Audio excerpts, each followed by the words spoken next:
The opinions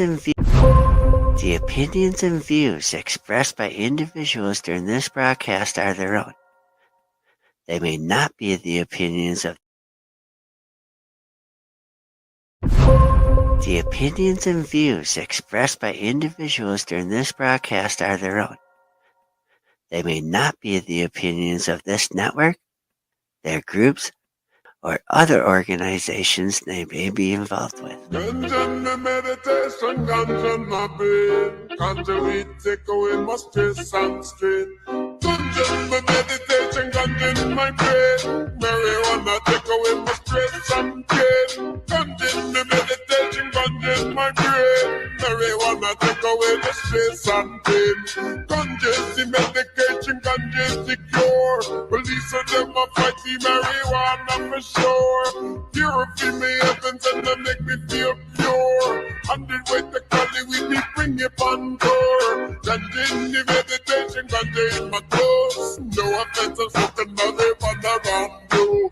Ganja in me daily, ganja me currency. Ganja is the currency and daily pay. Give me the revelation, it's not to get too much, yet it's been growing so long, that's why we call it.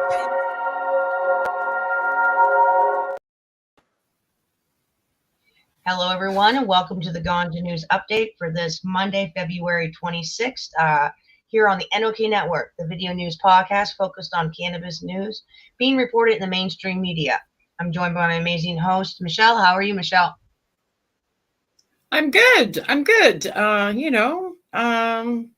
Not too bad this week. We have some sunshine. It's still a bit cool, but at least there's some vitamin D happening out there.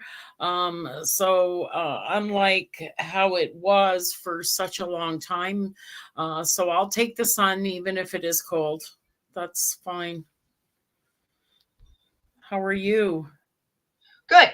Been outside all day doing some work here. It wasn't sunny, but it was warm. So the other way around, it wasn't sunny, but it was nice out. So I was out doing some yard work and getting, like I was telling you, my catio put together because they were just literally chomping at the bit to get outside to play. So I got that taken care of, and now I can move on to some other projects. And hopefully the weather stays this way. We are coming into the end of February, so we're at least to the end of the worst of it. Even though we might get a snow scatter here and there, we're pretty much through the bulk. I'm hoping that it's done here. And like I said, we really just can't complain because we've barely had to shovel or anything this winter. So no, it was pretty mild here, except for Cape Breton did get it pretty hard. They almost had like equivalent to a white wand. So I don't there's other parts of our country that definitely got a lot worse than us. So I guess we just, like you said, can't complain. But yeah, we'll move on to the first story tonight. And we'll bring this up here. Yeah, it comes to us from Global News. Private cannabis businesses worried BC government stores operating at a loss. BC cannabis retailers are worried that the provincial government's cannabis stores are operating at a loss. The private industry said that it is already facing several challenges in turning a profit and competing with the BC government for customers. It is just another hurdle that is possibly holding them back. When you have control of wholesale distribution and you have retail stores, you have an advantage. And throw on top of that the fact the government doesn't have to publish its financials. Aaron Richardson, a co-owner of Sunshine Cannabis, said, "It's very difficult. Typically, the province undercuts all the small independently owned retailers to try and gain the market share. When you're not accountable for your financial performance, you can get away with it. The government does not disclose retail sales or the costs associated with running retail operations, which means taxpayers have no idea if the stores are profitable." When Global News asked the BC Liquor Distribution Branch as to why the information regarding profits is not publicly available, a spokesperson said it's because it's competitive information.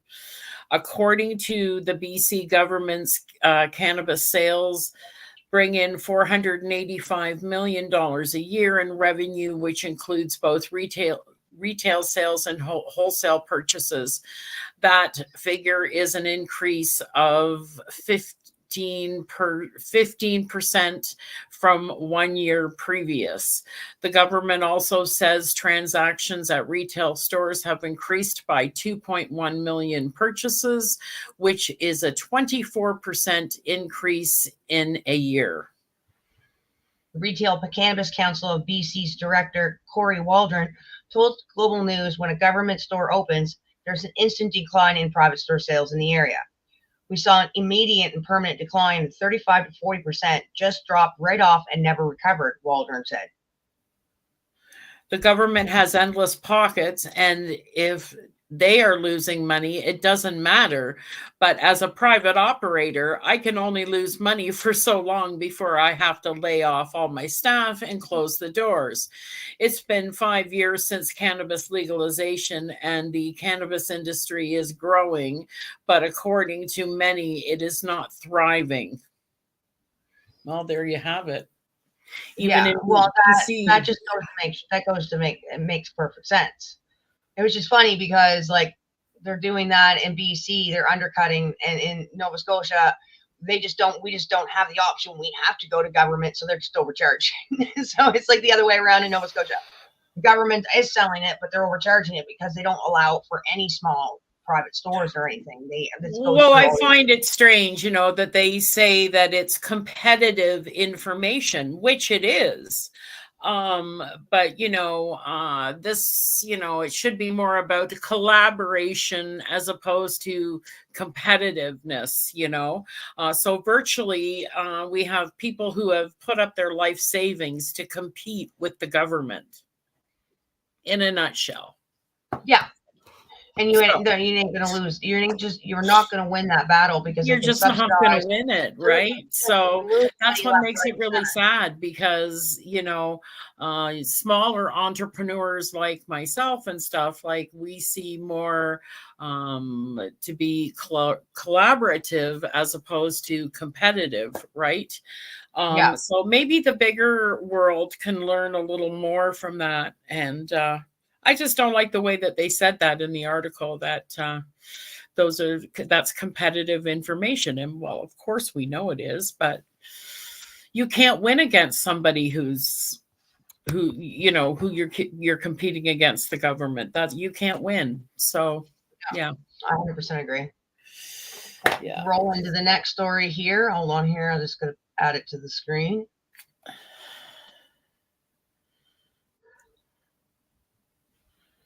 This one's kind of neat. This one comes from StratCan. Community Savings rolls out pre-approved credit cards for cannabis members. Community Savings, a BC-based credit union, has announced the launch of pre-approved business credit cards for its cannabis membership. The industry first offer finally gives cannabis businesses in BC guaranteed access to credit cards, a long overdue change in the financial services available for the industry.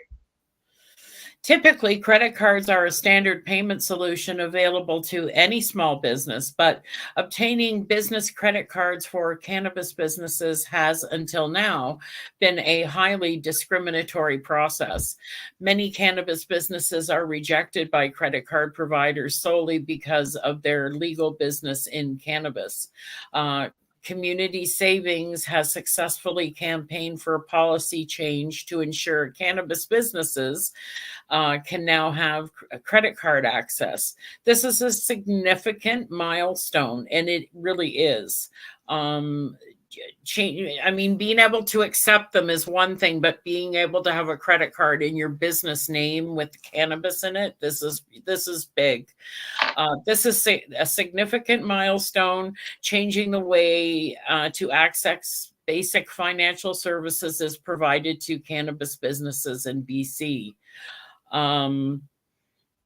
Community Savings offers 3 business credit cards, which with a range of benefits: a no fee cashback Visa, which allows you to earn cashback for the purchases on your business your business regularly makes. The Visa low rate business card features a low annual fee and low interest rate. And the Visa Infinite business card offers valuable rewards and first class privileges with a competitive annual fee and a limited time 5,000 welcome bonus points offer. Other card benefits may include zero liability fraud protection, business protection, and extended warranty, trip cancellation, interruption insurance, as well as lost or delayed baggage protection. Commenting on the launch, Mike Schilling, president and CEO of Community Savings Credit Union, said cannabis businesses have been forced to operate without fully functioning banking system for too long. The industry was legalized 5 years ago, but big banks have ignored the sector's needs, and credit unions like Community Savings have stepped in. Credit cards are an essential financial product for businesses.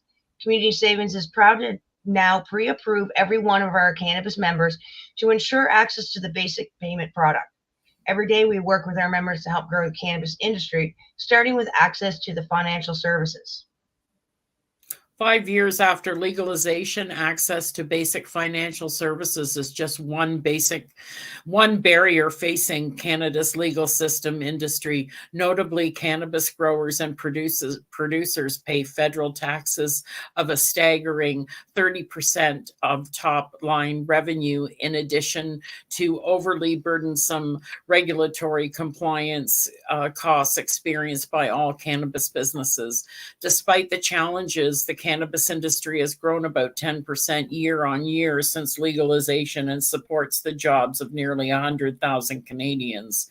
With the right legislative framework, the industry has an opportunity to grow to increase its economic competitiveness and meet global demand. As a pro-cannabis business financial institution, Community Savings is the largest provider of banking services to BC cannabis sector of growers, processors, retailers, and ancillary businesses. This month, the credit union, together with Can Capital Link, launched another industry-first initiative, invoice factoring program, craft for British Columbia's licensed cannabis producers, LPs. This initiative gives LP access to affordable and readily available working capital with support growth. More information on Community Savings and affordable invoice factoring for cannabis licensed producers in BC can be found here. So that's kind of cool. That's nice, neat that somebody's gone ahead and started something like that. I mean, it's just a matter of time before one of the big six banks finally just says, because honestly, they're going to see that the amount of it took me, I'm celebrating 5 years in business this year, and I didn't have credit card processing for the first 2.5. And you don't sell anything, do you? You just sell accessories, don't you? Yeah, I sell accessories. Yeah, I don't sell any cannabis per se. Yeah, you don't even sell any cannabis. And it doesn't matter. It doesn't matter. Mm-hmm. No, that's ridiculous. I know guys in Alberta that make little dab rigs, and they're literally just a little tool with a little metal scoop. I mean, you could use it for anything. You could use it for fucking makeup if you really wanted to. Yeah. And they get shut out of their, PayPal shut them out one time, and and they're not even selling. They're not even selling other than this little scoop thingy that you use for your dabs. Yeah, no, it took me a long time, and I have a pretty legitimate business, but I also have one that I can travel with as well, right? To go do events with and things like that. So I have full credit card access now. But it was not easy. Not easy. See, I do web and graphic design, and I don't specialize in cannabis, but obviously I do a lot of logo design and graphic design and web design for cannabis businesses because of that I've worked in. But I mean, I work with bunch, but I don't run into those problems because I don't need visas and stuff like that. I mean, just the way that my business is run, The majority of my customers use e-transfer. Yeah. My wholesale customers use e-transfer, but there are a few that pay me by credit card over the phone, and I send out their order, you know what I mean? Like, so it's all different, right? So once every 5 years, I have one customer ask if they can pay me by Visa, and I just tell them like I said, mine's not retail. You have retail, so it's a little bit more expected in your industry to have access to visas and stuff. Me, it's not. A lot of people are used to having to pay me, web developers and stuff in different ways other than Visa. But it's someone had to fix it because like it's not fair. I mean, no, it's not fair. Like it's just not fair, No, and especially for somebody like you that's not even selling cannabis. All you're selling is accessories. Like, it's ridiculous.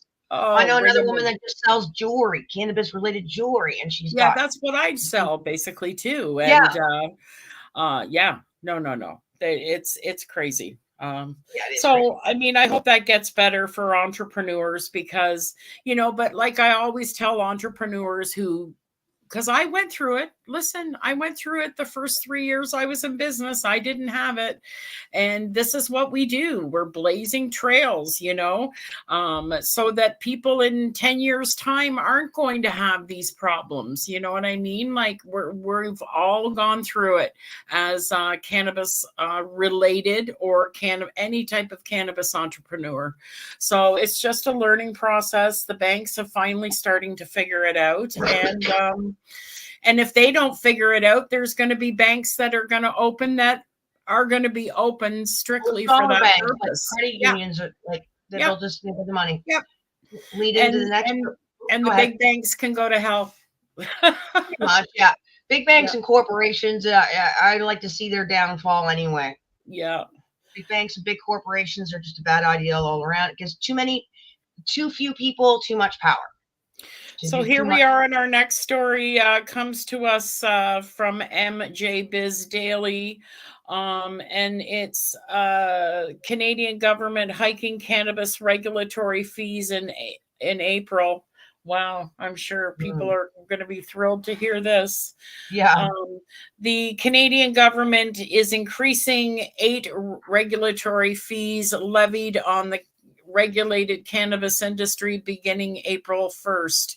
The fee increases are in line with Canada's official inflation rate of 4.4% over the last 12 months, leading to April 2023, according to the details published in the official Canada Gazette. The new fees will be micro cultivation license application screening is $1,969. That's up from $1,457. Standard cultivation license application screening, which is $3,933. Nursery license application screening is $1,969. Microprocessing application screening is $1,969. Standard processing application screening is for $3,933. Medical sales license application screening is $3,300. Security clearance application is $1,987. Import export permit application is $734. Wow. Canadian government also levies a separate annual regulatory fee on cannabis operators of a flat fee or percentage of a gross revenue, whichever is higher. The fees are meant to help offset the government's cost for regulating Canada's legal cannabis industry. However, the fees sometimes go unpaid by struggling cannabis operators. For the 2022-23 fiscal year, $3.9 million in cannabis regulatory fees had not been paid, an increase of 225% over the previous year. Wow. And they're going to ding them with more. So, well, when they're undercutting them on the fucking market, how they expect them to be able to pay their fees? They're dinging them one way or the other. They're undercutting them in the retail market and then turn around and then increasing the fees. It's a pretty good monopoly they got going on there, the old government. They shouldn't be allowed to sell it. They Well, should yeah, not it's be like the allowed old to story, sell it. you get taxed on your paycheck, and then, you go out and you buy something and you get taxed. And then you know what I mean? It's just tax, tax, tax, tax, tax. Like, I mean, I've heard horror stories of LPs with like stacks of bills that can't be paid, and it's terrible for them. The deal that was negotiated at the beginning of all this, because like cannabis is certainly not selling for $10 a gram. I can tell you that right now. No, and I mean, that is really it's going undershot. lower and lower. And I mean, I believe the deal was always going to be that $1 a gram type of thing. And now, Well, now that it's not only has selling it gone for down in what, price, it's gone up in quality. 4.75. It's gone Yeah. up in quality though too. Like what you like the cheap ounces, even the quality of the cheap ounce. Like people, there's certain amounts of weed that people just won't even buy anymore, and that used to be our cheap ounces. Now it's just garbage. Like, do you know what I mean? Like we've even not only having decreased the price, but we've increased our expectation of the quality of what's at that price level. Well, what now, I get for $100 ounce now, 10 years ago, $100 ounce was fucking home, or we'll say 15 years ago, $100 ounce was fucking Homestone from my dad and his buddies. Now $100 ounce is like pretty, like what we would have considered primo back then. Like our quality expectations have definitely gone up as well. Well, I find it, I just find it strange that it's just, every day there's another one hitting the market. So like, I don't know how they're even doing it. Like God, we have so many LPs now. And I well, and I don't understand, it's a because tough most people I gig. know don't go to the legal market. Like a good 80% of the people I know don't even buy from the legal market. Yeah. So I don't like, it's mind boggling to me that they even have any kind of industry that holds any of these companies, other than the fact that these companies got their hands in other like businesses like tobacco or whatever, and then they also are selling their weed to other countries. It's the only reason why they're making any amount of money. Well, and I think that they thought that it was going to be a license to print money, and that the price was going to stay between $8 and $10 a gram. COVID fucked everything up, and that was one of the things that fucked up was the price of weed. Yeah. So, and that's what happens, right? So, I mean, like, I'm not surprised, because now these producers, they still have to, that's one thing to have to give up $1 a gram when you're making $10 a gram. But when you have to give up $1 a gram and you're only making like $3 and change or $4 and change on a gram, there's not a lot left. I stopped. Like, there wasn't even any, like, I used to, since I was like 19, always sold weed on the side as cash. I stopped doing that probably 3 or 4 years ago because it just became not worth it. Like, you know what I mean? It just wasn't worth. They weren't making enough money like to even bother doing it anymore, kind of deal. And it always used to be like a little side hustle for me to have a couple ounces kicking around and just get rid of. I basically would get rid of enough to pay for my smoke. Like, I didn't make much money off of it, but enough that I paid for my weed, which is good. Right. But it got to the point where it wasn't worth that. And so now the legal market is trying to, compete with the legacy market, and it's just not. I don't know. They're still not factoring in that also the people that are turning and growing for themselves. Mm-hmm. They're competing with those people, the potential customers that said, "Fuck you, I'm just going to grow it myself." Yep. And that's where I'm on that team. I'm on the team of the stuff that I do get from, friends or family or people who are close to me. And I grow every year now. I'm growing my own food for the same sense. And I know I'm not the only one. Yeah. And it's all been since COVID, or around COVID, when people realized the global food supply issues and all of that shit, that there is, and I just posted a video the other day about how, people are learning to grow their own food because they're realizing the crap that's in the food that they're getting. And you've got a whole wave of people that are growing for themselves that are not discussed in any of these statistics. Well, and I mean, and all that hubbub on the weekend about bringing in ungraded meat from other countries. I don't know if you've had anything on your news on Nova Scotia, but there was some brought in to Ontario, ungraded beef from Mexico. Now it's cheap, but like, who's going to, do we have to really, really resort to that when we have such big cattle and beef, you know what I mean? Like it's well, a year ago, stopped buying all my beef from grocery stores. I found a couple local farmers, and I think a lot of people are doing that. Well, it's better beef. It's better. Like, I eat hamburger. We eat a lot of hamburger. It's way better hamburger than the stuff that I get at the grocery store. Like, quality wise, it's way tastier, and I get it cheaper. And so I don't even go to the grocery store now. I go for right now for my chicken, only because I haven't found somebody. But once I find somebody that's doing their own chicken, because I only eat white chicken. I know I might sound like chicken breast is the only thing I'll eat. I don't like dark meat. I don't have anything to do with dark meat. So I buy a lot of chicken breast, and I just haven't found a supplier. But if I found a local supplier that I could get, then I do get all my chicken. But right now I don't.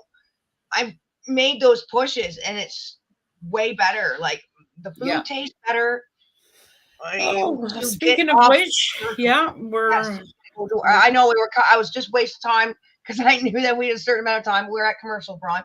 So it's medication time. Yes, it's time for us to pay some bills. Stay tuned for a word from some of our sponsors. Then we will be back with some more stories making mainstream media news. We're back in a few minutes here on the Ganja News Update on the NOK Network.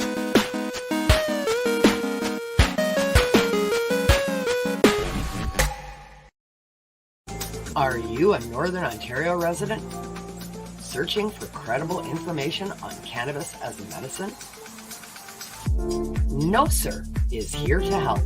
Established in 2013, Northern Ontario Cannabis Education and Resources is here for you. No Sir Director Kim Cooper brings you 45 plus years experience utilizing cannabis as a medicine and is spreading the education across the North. Activism, resources, referrals, and more at No Sir. Don't be a jackass. Say no sir to cannabis propaganda with No Sir. Find us at www.nocer.ca.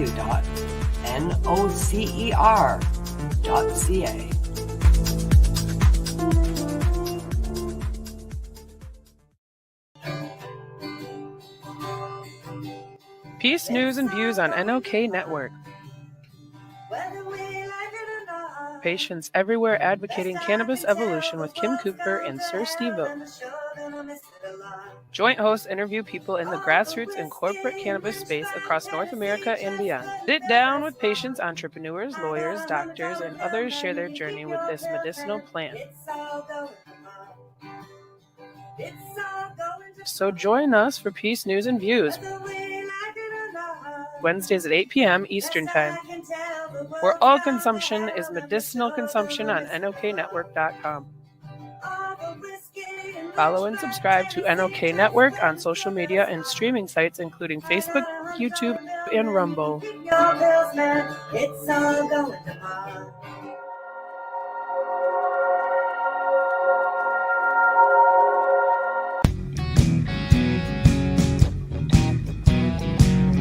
Psychedelic Tuesdays on NOK Network.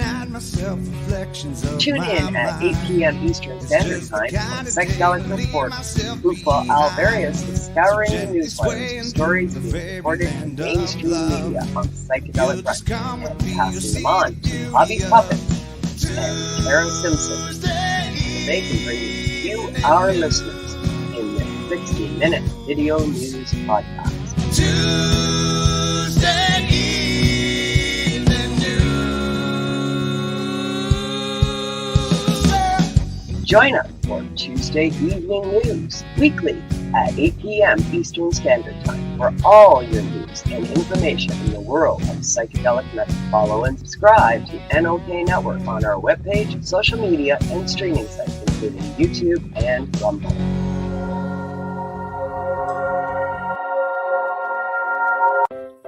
Join us for NOK Network monthly specials, 12 months a year.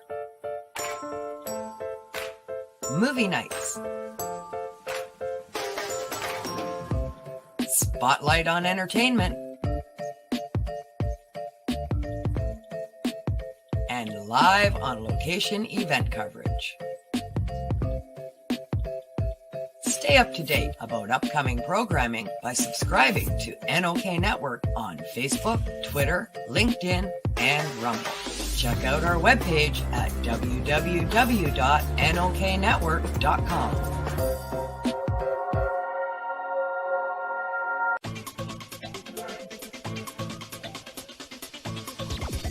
Advertising space available at NOK.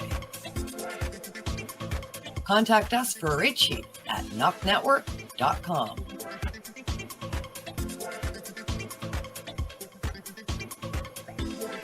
Send us a message on our social media platforms or email us at info@noknetwork.com.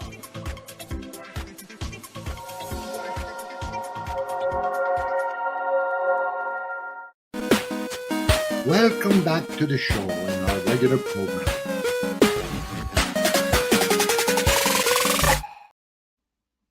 And we are back from our medication session live on the Ganja News update here on the NOK Network.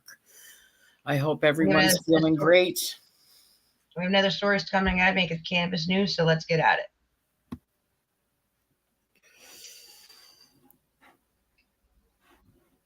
This one is from shizen.ca, newswire.ca. I don't know what the top of that logo is. Government of Canada creates forum to discuss challenges in the Canadian legal cannabis industry. Okay, sorry, I've got it. Yes, this one is from Saison. Yes, Ottawa.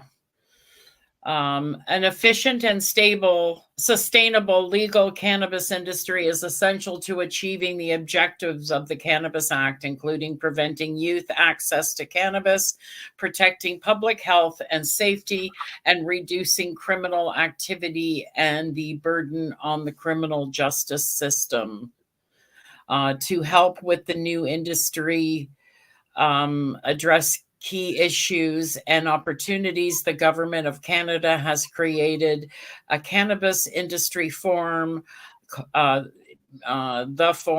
forum is composed of 9 leaders who have business activities across the cannabis industrial ecosystem, which include cultivation and processing of cannabis, as well as logistics surrounding its sale. This platform will help industry leaders exchange information and insights to address key issues and opportunities, with specific focus on fostering income growth and long-term stability by holding the public health and safety goals, upholding the public health and safety goals in the Cannabis Act while reducing the illicit market. Hugo Alives, CEO, founder, and director of Auxiliary Cannabis Group, Inc., chairs the forum. Membership also includes Philippe Dufault, president and founder of Quebec Craft Cannabis, Inc., Taylor Giovanni, president and founder of Oceanic Relief, Inc., Bina Goldenberg, CEO, Organigram Holdings, Inc., Raj Grover, founder, president, and CEO of High Tide, Inc., David Klein, CEO, Canopy Growth Corporation, Nigel Martin, CEO of Aurora Cannabis, Inc., Rosie Mondin, president of Soma Labs Scientific Inc. and Director of Canna World Ventures Inc. Tyler Robinson, President of Cannabis SNDL Inc. Quotes, for cannabis to be a leader in this global economy, we require the ability to adapt to new industries and sectors that benefit Canadians. The Cannabis Industry Forum helps create innovative solutions to barriers that exist in this industry through active collaboration. Canada is working with industry leaders to become an inventor and leader in this changing economy. The Honorable Francois Philippe Champagne, Minister of Innovation and Science and Industry, had said. Quick facts. On November 24, 2022, the Government of Canada announced the members of the expert panel on the legislative review of the Cannabis Act. The Cannabis Act, which came into force on October 17, 2018, put in place a modern cannabis control framework to strictly regulate and restrict access to cannabis in Canada. Since legalization of recreational cannabis in October 2018, the cannabis industry has helped displace the illicit market by up to 70%. Bullshit. Since spring 2023, the forum has preliminary meetings to discuss a range of topics. The member also engaged with Morris Rosenberg, chair and expert panel leading the legislative review of the Cannabis Act. And then there's associated links and everything else. Yeah, no, that is definitely a bullshit statistic that the legal cannabis market took out 70% of the illicit market. Again, they do not talk about the amount of people that decide to switch over and grow for themselves or grow for other people at that point. Well, what kind of bothers me about this panel, and I mean, they're all very reputable people, and, you know, you have my respect if anybody's listening, but there's nobody on this list that maybe just owns one or two stores. No, they're all big corporations. Right. So they're all going to do everything in their favor. So that tells me that, you know, that tells me that there's, you know, the minds aren't open for discussion of even that, you know, type of ownership within cannabis. And it's sad. It's really sad to see that it's, you know, just big corporation names that are on this list. And, you know, that's great. I'm like I said, with all due respect, I'm sure they'll make great decisions and all of that stuff. But it's just not diverse enough. It's just not diverse enough. It's just not.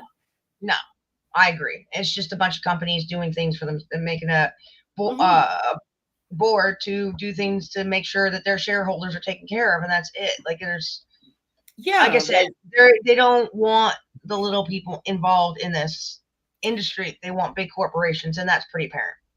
And I don't mean diverse in ethnicity. I mean diverse in different types of businesses and how they operate in cannabis. I mean, there's a lot of entrepreneurs that have fairly successful small businesses. There's a lot of that really need help. You know, there's a lot of you know, whose opinions are just not being considered whatsoever. And I still don't see anything. You know, and that's going to hurt them in the long run, unfortunately. And I see nothing in the news. And that in the almost 2 years that I've done the Ganja news update about like people growing for themselves and the amount of people that grow for themselves or the amount of sales that they do in growing equipment and seeds. Like I can tell you that just by like personal experience, the amount of seed banks that are available now have exploded. Yeah. So if there's that much demand for seeds, there's obviously that many more people growing for themselves. If there's more seed, I see more seed banks going up than I see weed websites. Well, and the more we see lists like this of people not being included that maybe don't own 75 to 100 stores, we're going to see more and more. So, yeah, you know, and I'm not just saying this. I'm speaking for a lot of people when I say this, that people are now going out of their way to not go to those stores. And 110%. going in their neighborhood and finding that mom and pop store and supporting And that. that's going along with not just cannabis, but that's also going along with other industries, mainly food. Yeah, That's a big trend in food right now, is to exactly. lay back on buying from corporations. I just watched a whole documentary on quickly, you know how we're having our problems with our grocery stores in Canada. Well, Australia, believe it was Australia, that UK and Australia, like we're not the only country that's having a problem with these few, anyway, so it's a widespread problem. So it's kind of like a global trend, people realizing just how many, like even during now, we're paying the most for our food, but these companies are making the highest margins that they ever have. And that's not just in Canada, that's other countries that these food companies are doing it in. So, and that's what I mean. People are going out of their way to shop, to go to that mom and pop store that maybe they only have 3 or 4 locations. They're smaller, or the one that's in their neighborhood. I hear a lot of stories of people going out of their way to make sure that they are going to continue to, and those stores combined create a lot of sales. And you know what, those stores combined have a lot of power when they join forces. So I think you're going to see a lot more of that in 2024, where you're going to see the smaller people join forces. So at least in Ontario, we're definitely going to see it.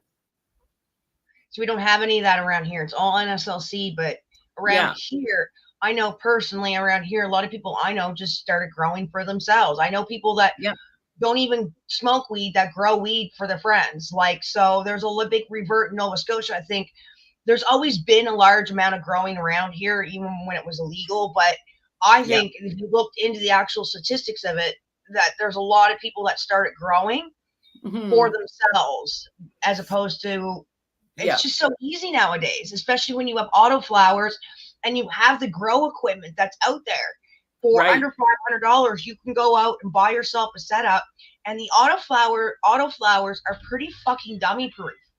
Yeah, like exactly. You can grow those, and in 12 weeks, and it's a great hobby. It's a great hobby. It's a great thing, like for people who are retiring.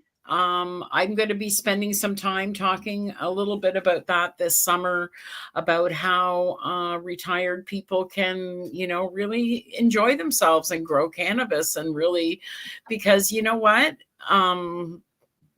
My husband and I love to do it. Like, it's amazing and it's fun. I really had a lot of fun growing the autos too, because you just get so much satisfaction so quickly. Like that's so like quickly. Yes. Harvest.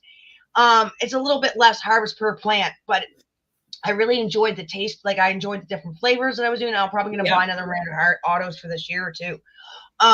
So yeah, like there's a whole, therapeutic aspect to growing. And in cannabis, like I know 2 or 3 people around here that don't smoke it, that just like growing it, and then they grow it for like family. Like I know one girl that grows for her husband and her son. She don't smoke it, and that's the thing. Like you're going to see people, like I said, like it's quite common conversation now that people go out of their way to, to support this group of smaller operators. And, like I said, I think you're going to see a lot of those smaller operators in Ontario join forces, and good for them. Because collectively together, they're very powerful. So I think that they've come to realize that. And, I support it wholeheartedly. On to the next story. On to the next one. This one's coming from Fox News. It says, ex-cop turned legal pot farmer claims he's bigger dealer than anyone sitting in prison. Glass House brand CEO Kyle Kazan says his booming business produces 600,000 pounds of pot a year, and the number is growing. Wow. Kyle Kazan is a former Los Angeles Police Department officer who once had to arrest the man he pulled up next to at a red light, who had a cannabis plant sticking out of his convertible with the top down. He stopped at the red light and he had a giant plant in the back seat of the car, Kazan told Fox News Digital. And then when I looked at him, people are laughing. I mean, it was so ridiculous. But then he saluted me. Now Kazan is one of the biggest legal cannabis growers in the country. The co-founder and CEO of Glass House Brands, which he says produces more than 600,000 pounds of cannabis a year and expects to break the million mark soon. The company owns 6 million square feet of greenhouse space, he said, but using less than half of that. Wow.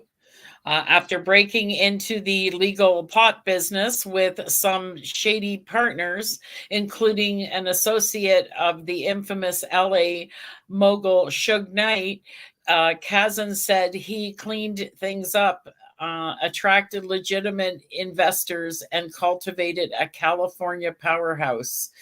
But there's a darker side of the legalized pot business, says the man who has delivered public speeches while wearing a shirt declaring no one should be in prison for a plant.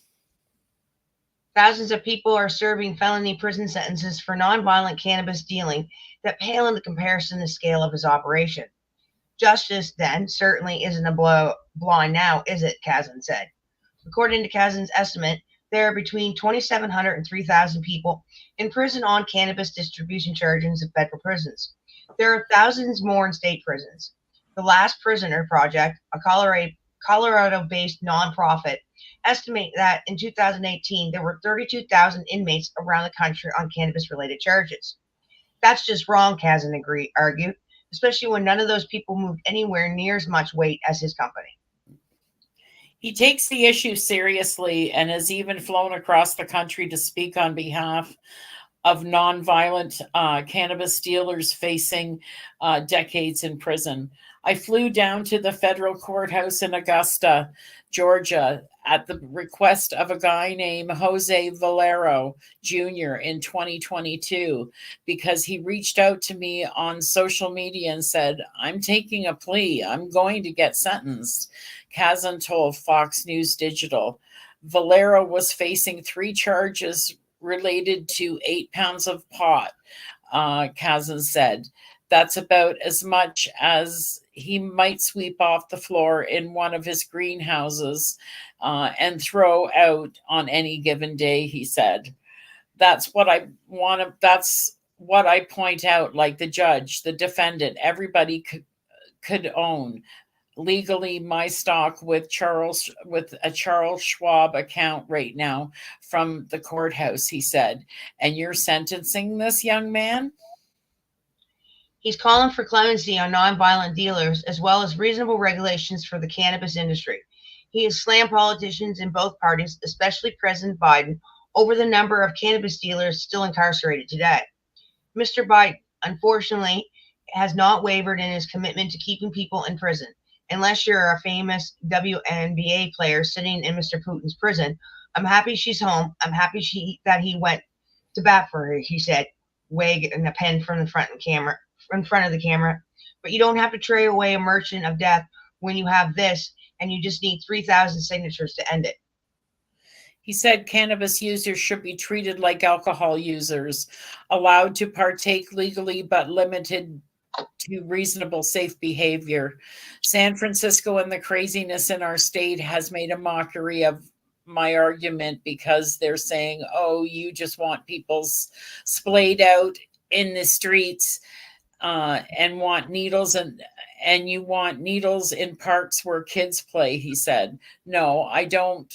I also don't want people out there running around with beer and drinking in public. There needs to be some laws around this, but you can do this in a sane, rational way.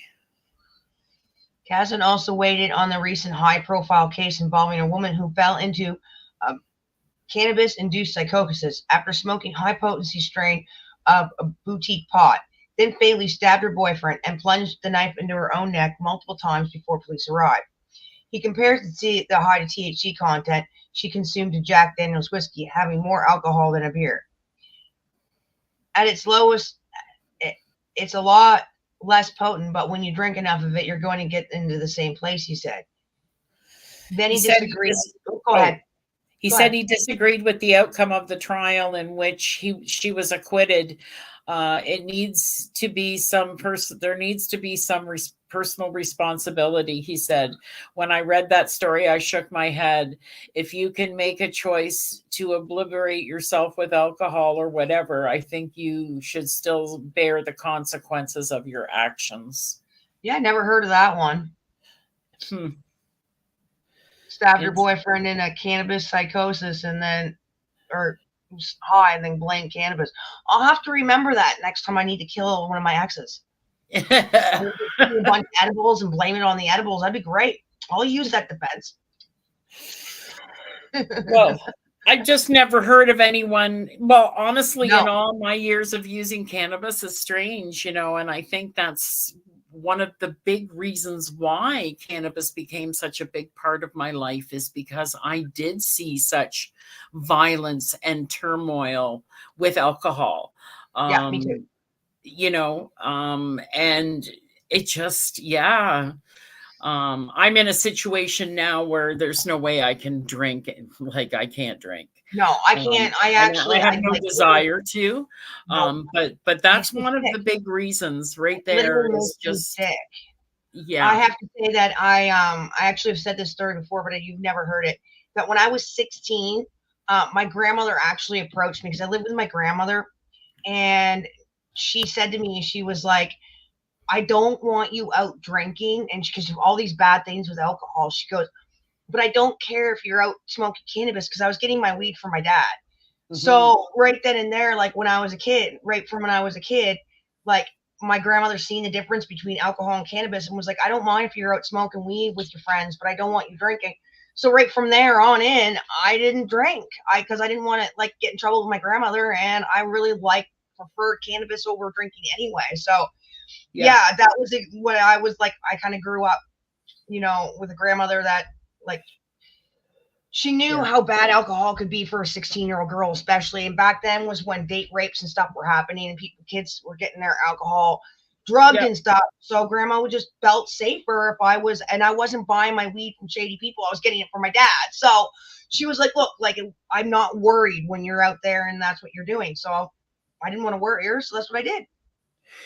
And that brings us to our last story. And I mean, we've been on and on about Germany, and, now they did pass it, but apparently it's not that great, like what they've passed. So I'm really excited to read this last story. Let you open this one. As to what they finally settled on. But the headline kind of says it right there. Germany legalizes cannabis, but makes it hard to buy. The German parliament has backed a new law to allow recreational use of cannabis. Under the law, over 18 in Germany over 18s will be allowed to possess substantial amounts of cannabis, but strict rules will make it difficult for them to buy the drug. Smoking cannabis in many public spaces will become legal from the 1st of April. Possession up to 25 grams, equivalent to a dozen strong joints, is to be allowed in public spaces. In private homes, the legal limit will be 50 grams. Already the police in some parts of Germany and in Berlin have turned a blind eye to smoking in public, although possession of the drug for recreational use is illegal and can be prosecuted. Use of the drug among young people has been soaring for years despite the existing laws, says Health Minister Karl Lauterbach, who is instigating the reforms. He wants to undermine the black market, protect smokers from contaminated cannabis, and cut revenue streams for organized crime gangs. But legal cannabis cafes will not suddenly spring up all over the country. A ferocious debate about decriminalizing cannabis has been raging for years in Germany, with doctors' groups expressing concerns for young people and conservatives saying that liberalization will fuel drug use. After a stormy session on Friday in Budstein, Germany's parliament, the vote was eventually passed 407 votes to 226. Shimon Borochardt, the opposition conservative CDU of the told MPs the government has gone ahead with this completely unnecessary, confused law, regardless of warnings from doctors, police, and psychotherapists. But Mr. Lauterbach said the current situation was no longer tenable. The number of consumers aged between 18 and 25 has doubled in the past 10 years. After the vote, he said the law would dry out the black market and fix a failed drug policy. As so often in Germany, the laws approved by the MPs is complicated. Smoking cannabis in some areas, such as near schools, sports grounds, will still be illegal. Crucially, the market will be strictly regulated to buying the drug, so buying the drug will not be easy. Original plans to allow licensed shops and pharmacies to sell cannabis have been scrapped over the EU concerns that it will lead to a big surge in drug exports. Instead, non-commercial members clubs, dubbed cannabis social clubs, will grow and distribute a limited amount of the drug. Each club will have an upper limit of 500 members. Consuming cannabis on-site will not be allowed, and membership will only be available to German residents. Growing your own cannabis will also be permitted, with up to 3 cannabis plants allowed per household. This means that Germany could be on the paradoxical position of allowing possession of a rather large amounts of the drug, while at the same time making it difficult to purchase. Regular smokers would benefit, but occasional smokers will struggle to buy it legally, and tourists will be excluded. Critics say it will simply fuel the black market. Over the next few years, the government wants to assess the impact of the new law and eventually introduce the licensed sale of cannabis. But given how tortuous the debate has been so far, nothing is certain. Meanwhile, opposition conservatives say that if they can get into the government next year, they will scrap the law entirely. Wow. See, it just goes to show. Change in government, bam. Germany is unlikely to become Europe's new Amsterdam anytime soon. Wow. That's still crazy that they legalized it at all, though. Yeah, I mean, but, again, the social club thing, you have to. So it kind of sucks for people that live over there that aren't a resident. They can't get their hands on cannabis because you have to be a resident to be able to be a member of one of these social clubs. So there's still a lot of restriction as far as people getting access. And that's not right. That's not right. So silly. But, they don't want to open up retail stores. They want to see, obviously, they're waiting for this change in government next year, because if they go to the expense of opening up all these retail stores and then a new government gets voted in and kiboshes it all, well, there you have it, right? I'll just have to wait and follow that one. I guess we won't see too much of that one develop until that happens next year. No, exactly. Thank you for joining this week on the Ganja News Update on the NOK Network and tuning in to our video podcast on NOK Network's Rumble and YouTube pages, as well as the social media sites. We hope you enjoyed your update on mainstream media coverage of cannabis news and information from around the globe. Many thanks to our sponsors for making this show possible. Thank you to my joint host, Michele, and thank you to our listeners for joining each week on Medication Mondays with the Ganja News Update on the NOK Network. Good night, everybody. Ganja my meditation, ganja my brain. Ganja we take away my stress and strain. Ganja Ganja, my meditation, ganja in my brain. Marijuana take away my stress and pain. Ganja, my meditation, ganja in my brain. Marijuana take away the stress and pain. Ganja is the medication, ganja is the cure. Police of them a fight the marijuana for sure. Purify me heavens and they make me feel pure. 100 way to Cali, we be bring it on tour. Ganja in the meditation, ganja in my clothes. No offense, I'm smoking marijuana around you. Ganja in me daily, ganja me currency. Ganja is the currency and daily pay. Give me the revelation, it's not to get too much credit and growing. So long, that's what we call it.